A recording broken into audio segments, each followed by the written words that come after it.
while back, somebody on the Grand Banks website was lamenting the fact that Grand Banks no longer offered these logos in bronze.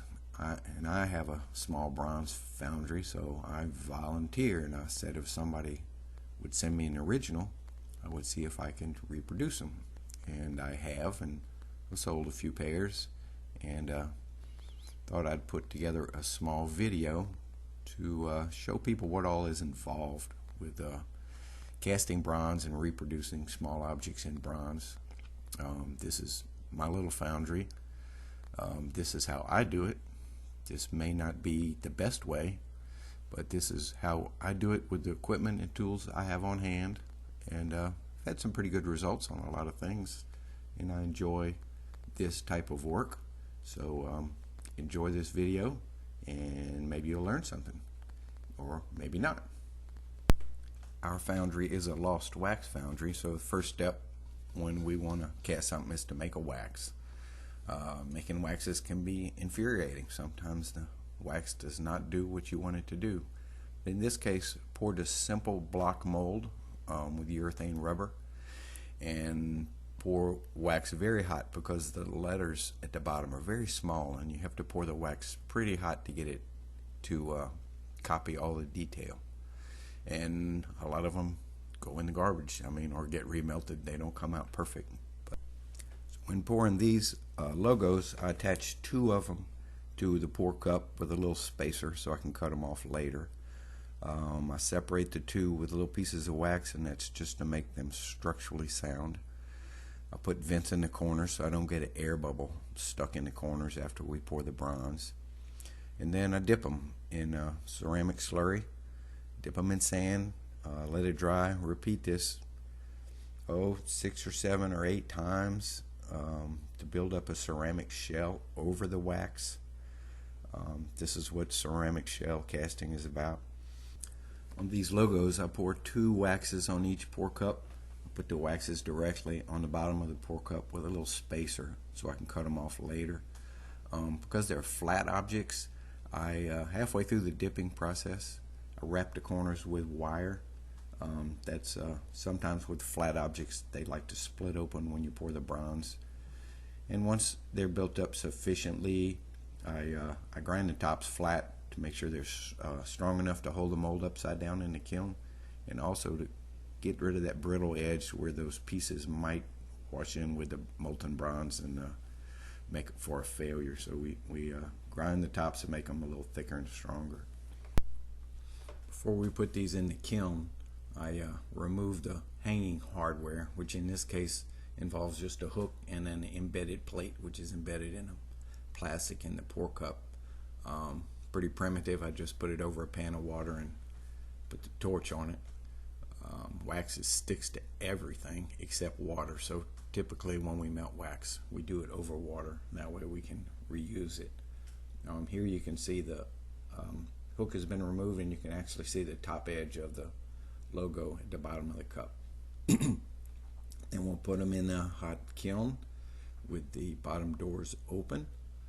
The wax will melt and run out and drip into the pan, which is filled with water, so that when it cools down I can save my wax again. We reuse the wax over and over again. After the wax is mostly run out, I'll shut the doors, bring the kiln up to temperature to vitrify the ceramic mold, dry it out, and make it strong enough to accept the molten bronze. Now, while this is going on, I'm melting the bronze in the furnace, crucible furnace. And in this little video clip, I'm removing some slag from the top. These clips are all mixed up. They're not all involved with pouring logos. There's all sorts of different molds. I'm just using the clips I have. So when the bronze is ready, we have to remove the molds from the kiln. They're very hot. Sometimes the smaller ones I just do myself. I pull them out with the tongs, set them on my little roll around table, which is insulated so it won't catch on fire. On the bigger pieces, it's nice to have a catcher to make sure I don't thump them over, drop them, break them. There's a lot of time and expense in the mold up to this point. Obviously these are not logo molds, but these are pretty pictures. They were taken at night. So we get the molds, we have them on the table, we roll around to the sand bed, place them on a sand bed. Sand is great. If you spill molten bronze in the sand, it's a non-event. It just hardens, and then I can actually reuse it again. The molds are very hot at this point, but they're losing temperature fast, and we need to pour the bronze as quickly as we can because we want to pour the bronze in hot molds. It helps it flow better and minimizes issues with where the bronze freezes before it gets all up in the corners. So now the molds are set, and I'm cleaning a little bit more dross off the molds. I hate to show this particular pour video because it was like the sloppiest pour that I've had to date, but it's the only one I have. So I'm showing this. We're pouring. These are the little medallions that I put on my gate. So I'm totally mechanized. I don't lift anything by hand. The tongs are grabbing the crucible. I'm locking the lever in place so that it can't fall out. We'll pick it up with electric hoist. The hoist has an electric travel, and we'll pour the molten bronze into the molds.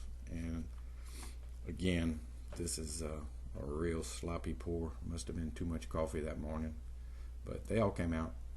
And this was with older bronze. It's another alloy, and there's a lot of smoke involved. Now I use a silicon bronze, and there's no smoke and there's no splatter. It pours really clean. It's a pleasure to use the newer store-bought bronze. This is a pic of 4 logos just poured.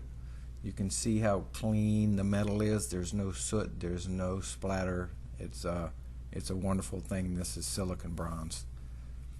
And then when they cool down, we'll take them outside and beat the mold off. The mold is lost, turns into dust, and then the ugly part begins. It's cutting off all the sprues and risers in the cup. It's heavy work. I use a portaband, I use a grinder, I've used a sawzall. Just depends on how hard the pieces are to get to. You try to make them easy to get to, but you don't want them on the face or anything like that. So sometimes it's a struggle. These aren't that hard. So cut off the cup. Now everything I cut off, I sandblast and we remelt for the next go around. I'm a big fan of the 4.5-inch grinder with the little 1/16 inch cutoff wheels. That's what I do the majority of the cutting with. But it's noisy and it's dirty, so it's not something you'd want to do at home if you like your neighbors. So I have a little building in a commercial area. Then we grind the majority of the bumps off the back. This is where the sprues were connected.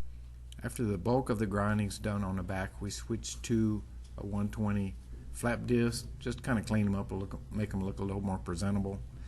And then every time you pour something flat in bronze, it doesn't come out flat. So we put it on my flat work table, check it out, and adjust it. The bronze is pretty ductile, so you can bend it pretty severely without an issue. You can't hammer on the face because you'll dent the letters, and that's very hard to fix. But it just takes a few trial and error, and we can get it looking I can get it out. Then we bring them to the blast cabinets and clean off the remaining ceramic shell. This is aluminum oxide, I believe, 240 grit. It does not blast away the bronze. It just cleans them up. Does a good job. Without this, I don't know what you could do to get all that little ceramic shell off, because it can be pretty. So once the ceramic shell is off, I can see the surface, and then we go to the bench with a hammer and a chisel and we do chasing. Try to knock off the little fins and a few bubbles and odds and ends. And it's a compromise. I could spend hours on each one of these trying to get them perfect, but then the price would be ridiculous. So I try to get them good. And so at this point they're all cleaned up. I'll blast them again to remove like handprints and stuff. And this is not really a patina. I just think it looks better. I blackened the background with potash sulfurated, or some people call it liver of sulfur. It's kind of a miracle chemical. You just spray it on there and get out of the way, and everything turns. It's a dark brown, but it looks kind of black. The longer you leave it, the darker it gets. Then I rinse it, dry it, and then I come back with a 120 grit flat disc on the grinder, and now I'm flattening the surface for the first time since they've been poured. This isn't hard, but you got to be careful not to touch the background, or you'll sand the black off and you'll have to kind of start over. So they're all flattened on the front, but they're kind of scratchy looking. The 120 grit leaves a lot of scratches. I can't really polish these. For one thing, bronze won't hold a shine, so it'll be a waste of time. And another thing, it takes a lot of time, and to be able to sell these at a reasonable price, I can't just dump a lot of hours on them.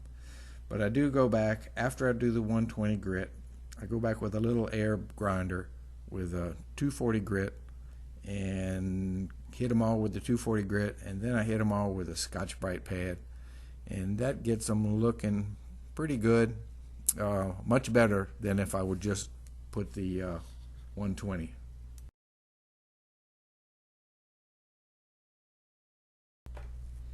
Then right before I ship them or put them in the box, I spray them with lacquer, and that just kind of keeps my fingerprints from showing up for a little while. It's not a lasting finish. I don't think you can have a lasting finish on bronze on the outside of a boat, and then it's your turn. Put them on the boat, and they look kind of cool.